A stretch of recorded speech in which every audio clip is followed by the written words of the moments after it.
রাত 10টার দিকে ঘরের জানালা খোলা ছিল। হালকা কুয়াশা, শীতের হাওয়া আর দূরের বাঁশবনে কেমন একটা চাপা গুঞ্জন। ঠিক তখনই শুনি কার যেন শ্বাস নিতে কষ্ট হচ্ছে।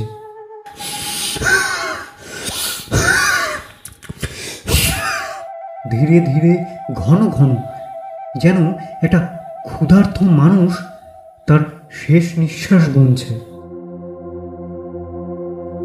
দ্বিতীয় দিন স্থানীয় পুরোহিত গোপাল মশাইয়ের মুখে জানতে পারি এই বাড়িতে এককালে এক ধনী জমিদার থাকতেন।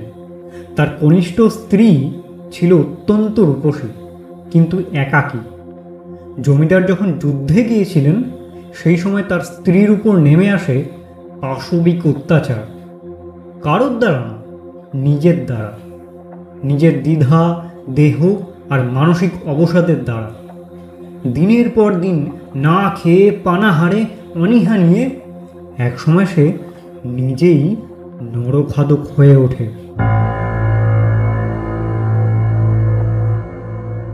লোকমুখে শোনা যায় সে নিজের সন্তানকেও খেয়ে ফেলেছিল একটা নিশুতি রাতে।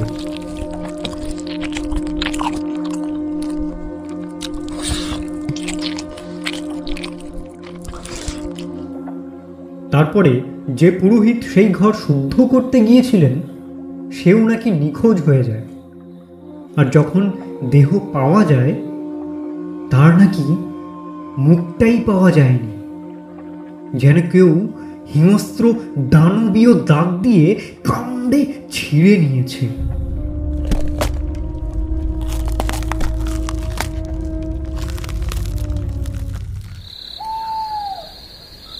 তৃতীয় রাতে আমি একাই ঘুমোচ্ছিলাম।